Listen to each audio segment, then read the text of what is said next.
For advertisements, please contact 8125893028. మా mail ID maxtvtelugu@gmail.com.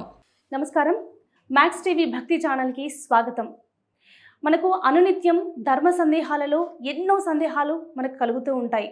మరి అటువంటి అనేకమైన అత్యంత విలువైన సందేహాలను మనకి ఇవాళ తెలియజేయడానికి స్టూడియోలో ఉన్నారు శివరుద్ర సాధువు గారు.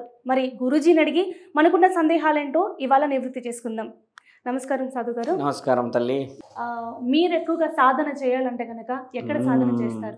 చూడమ్మా, మనస్సాక్షి సాధన రాత్రి 10-11:30 మొదలు పెడతాను. శివనామస్మరణం బలంగా చేస్తాను.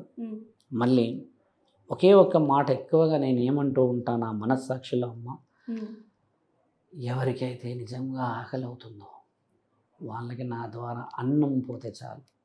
ఒకటే మాట, శివుడి గుడికి శివుడిని చూడాలని నేను ఇంతవరకు వెళ్ళలేదమ్మా. మీరు వెళ్తారు, శివుడి గుడికి వెళ్తారు, మహాపుణ్యక్షేత్రాలకు వెళ్తారు. నా తండ్రి మహానీయుడు అనేది ఏం తెలుసా అమ్మ?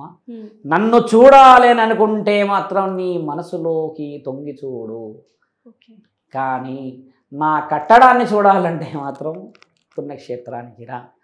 నీ కడపలో లేని సుఖం కాశీలో ఉందంటావా తల్లి? లేదు కదా. కాబట్టి మహాత్ముడు రాసిన మహానీయమైన ఒక సందర్భం ఏంటంటే, అగ్గదిగో నీ మనసులోనే నేనున్నాను కదా, ఇలా తల వంచితే కనబడతా. ఆ తల వంచలేక నా నీవు 3 రోజులు ప్రయాణం చేసి వస్తున్నావు అంటే ఎక్కడున్నా నేను? ఎక్కడుంది భక్తి? మనస్సాక్షిని గెలవని రోజు నీవు నన్నేమి గెలవగలవు నా మిత్రమా, నా బిడ్డ? నీ మనస్సాక్షిని మొదట గెలువు నీవు, అప్పుడే కదా నన్ను గెలుస్తావు. హంగు హరబాటంతోనే నన్ను ఊరేగింపు తీసుకెళ్తావు, కానీ నాలో ఉన్న భక్తిని నీవు వచ్చేయగలవు అమ్మ. నేను తండ్రిని తీసుకొస్తాను ఏనుగు మీద. తండ్రి వస్తాడు, ఆశీర్వాద బలం ఇస్తాడు, పోతాడు, అంతవరకే తెలుసు. కానీ నిజంగానే తండ్రి వస్తున్నాడని నమ్మిన వాడికి నిజంగానే కనబడతాడు కదా. ఇక్కడ నేనేమంటున్నానంటే, అంగు హరబాటంతో చేసే భక్తికి ఎప్పటికీ విలువ రాదమ్మా.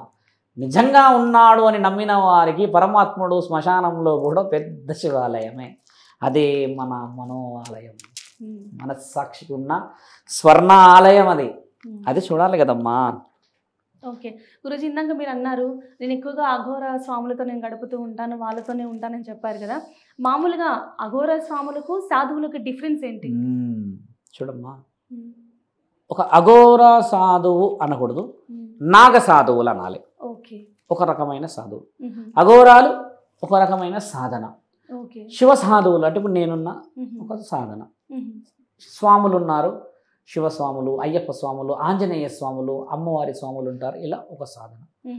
ఒక స్వామికి, అఘోరాకి, నాగసాధువుకి చాలా వ్యత్యాసం ఉంది. కానీ అందరు కొలిచేది శివుడినే కదా. కొలిసే అలా కూడా కొలిసేది లేదు ఇక్కడ. మరి నాగసాధువులు శివుడిని కొలుస్తారమ్మా మొదటి స్థానంలో, 2వ స్థానంలో మహాశక్తిని, 3వ స్థానంలో విష్ణువుని, 4వ స్థానంలో సూర్యుడిని, 5వ స్థానంలో వినాయకుడిని. 5 మందిని కొలుస్తారు నాగసాధువులు. నాగసాధువులు ఎవరు తెలుసా అమ్మ? నేను ఇంతకుముందు కూడా చాలామందిని అడిగాను, మిమ్మల్ని అడుగుతా. ఈ భారత భూమండలంలో అత్యంత విలువైన ఆస్తి ఏది? ఆడపిల్లలు కాబట్టి మీరు చెప్పాలి ఒక మాట. నేనే మీకు చిన్న ప్రశ్న వేశాను. అత్యంత విలువైన ముఖ్యమైన ఆస్తి ఏది మన ఈ భూమండలంలో? సౌభాగ్యం ఎక్కువగా. ఇంకా సౌభాగ్యం ఒక మంచి మాట. ఇంకొకటి ఏంటి? ఇంకొకటి మీరు ఆలోచన చేయకపోవచ్చు బహుశా. ఇంకొకటి ఆడపిల్ల చిరునవ్వు తల్లి, ఆడపిల్ల సిగ్గు, ఆడపిల్ల ప్రేమ, ఆడపిల్ల ఎదురుచూపు. కడప దగ్గర భర్త వస్తాడు అని ఎదురు చూస్తుంది కదా. పిల్లలు అమ్మ నాన్న అంగడి నుంచి ఏదైనా తెస్తారు అని ఎదురు చూస్తారు. ఈ పిల్లలు కొనుక్కున్న మామిడి పండు వస్తుంది, కానీ అమ్మ తెచ్చింది, నాన్న తెచ్చిన మామిడి పండు ఎంత రుచిగా ఉంటుంది. ఆ ఎదురుచూపు, ఇలాంటి ఎదురుచూపు మన భూమండలంలో ఆడపిల్లలు చేస్తే ఎంతో ఇష్టంగా ఉంటుంది కదా. వాటిని అపహరించుకోవడానికి ఆఫ్ఘాన్ దేశస్తులు వచ్చి అత్యంత విలువైన మన ఆస్తి ఆడపిల్లని మానభంగాన రూపంలో శారీరక పైశాచికత్వంగా అనుభవించి మన శివలింగాలు, మన ఆస్తులు, మన అంతస్తులు, వజ్రాలు, వైడూర్యాలు తీసుకువెళ్ళిన ఆ సందర్భాలని ఈ భూమండలం నుంచి గెలిచి మళ్ళీ మనకి ఆ పూర్వ వైభవాన్ని తెచ్చిచ్చిన వాళ్ళు నాగసాధువులు. వాళ్ళే నాగసాధువుల తల్లి. దత్తాత్రేయుడు వాళ్ళని తయారు చేసి 12 సంవత్సరాలు అహర్నిశమైన శిక్షలు ఇచ్చి ఈ ఆఫ్ఘాన్ దేశస్తులని తిరుగుబాటు చేసి వెనక్కి పంపించేశారు. అందులో మనం గెలిచాము. హరహర మహాదేవుని తలదీసి తలబెట్టాము వాళ్ళది. న్యాయం కోసం, ధర్మం కోసం నా ఇంటి ఆడపిల్ల వైపు నా ఆస్తి అంతస్తైన శివాలయాలు, విగ్రహాల రూపాన నీవు వచ్చి దోచుకుంటున్నందుకు నేను ధర్మంగానే నీ తలని తీసేస్తున్నాను అని తలదీసి అక్కడ పెట్టాడు. అంటే నీవు మానవుడివే, నేను మానవుడే, కానీ నీవు చేస్తున్న పనిలో ధర్మం లేదు అని తలలు తీసిన వాళ్ళు నాగసాధువులు. వాళ్ళు ఎవరంటమ్మా? భూరక్షణకై పుట్టిన వాళ్ళు. అఘోరాలు ఏంటంటమ్మా? సమాజానికై పుట్టిన వాళ్ళు. ఎలా అంటే వెన్నుపోట్లు, ఏదైనా చిన్న చిన్న జీవితంలో ఓడిపోయి ఏదైనా శిక్షలు అనుభవించి భార్య చేతిలో ఇంకెవరో ప్రేయసి చేతిలో మోసపోయిన వాళ్ళు. ఈ మోసాలు తట్టుకోలేము, మేము పరమాత్ముడికి చేరుతి, మా జీవితం ఆ ఉన్న సన్యాసి జీవితం అక్కడే గడిపోతామన్న వాళ్ళే అఘోరాలు. వాళ్ళు సౌభాగ్యాన్ని చూసి ఓడిపోయి, స్నేహితులను నమ్మి ఓడిపోయి, ప్రియురాలు ప్రేయసిని భార్యని నమ్మి ఓడిపోయి వచ్చిన వాళ్ళు, వారికి శిక్షలు ఇచ్చి వారి జీవితాన్ని మళ్ళీ ఇలాంటి చెడు కార్యక్రమాలు చేస్తున్న వారిని సంహరణ చేసి మళ్ళీ ధర్మాన్ని కాపాడడానికి వచ్చేవాళ్ళు అఘోరాలు. శివసాధువులు ఎవరు మరి? ఇంటికి వెళ్ళి అమ్మ, భార్య, అక్క, బిడ్డ, చెల్లి, సౌభాగ్యం, ధర్మం అనేది ఏమిటి అని ప్రతి కడపలో కూర్చొని ప్రతి అమ్మకి, ప్రతి చెల్లికి, అక్కకి చెప్పి రావడం శివతత్వంలో శివసాధువు తత్వం. అఘోరాలు దేశ రక్షణకై ప్రాణాన్ని కూడా పనంగా పెట్టి పెళ్లిలు ఏమీ చేసుకోకుండా బ్రహ్మచారితత్వం తీసుకొని దేశాన్ని కాపాడితే, సమాజాన్ని కాపాడిన వాళ్ళు అఘోరాలు, ఇంటిని కాపాడిన వాళ్ళు శివసాధువు. ఇకపై స్వాములు ఎవరు? ఇలా వేసుకుంటున్న వీళ్ళంతా జీవిత లక్ష్యంలో పోరాడుతూ కనీసం 47 రోజులన్న శరీరకరణ శుద్ధిలో ఉంటే కనీసం మనం ఆ బాటలోనన్నా పోతామన్న ధ్యాస పెట్టుకున్న వాళ్ళు వీళ్ళు స్వాములు తల్లి. వాళ్ళు పుణ్యాత్ములే. చూడమ్మా, ఉడతా భక్తి సహాయం. ఉడితే కదా అని శ్రీరాముడు దాన్ని అది చేయలేడు కదా, భక్తిని తీసుకున్నాడు కదా. అలాగే సాధువు లక్షణం, అఘోరా లక్షణం, నాగసాధువు లక్షణం, ఈ స్వాముల లక్షణం ఒకటే. అంతరార్థం పరమాత్మని చేరడమే. ఏ ప్రయాణం అయితేంది, పంది అయితేంది, గాడిద అయితేంది, నీవు చేరే గమ్యం ముఖ్యం. కానీ పందిని చూస్తే నీవు పందివైపోతావు, గాడిదని చూస్తే నీవు గాడిదవైతావు.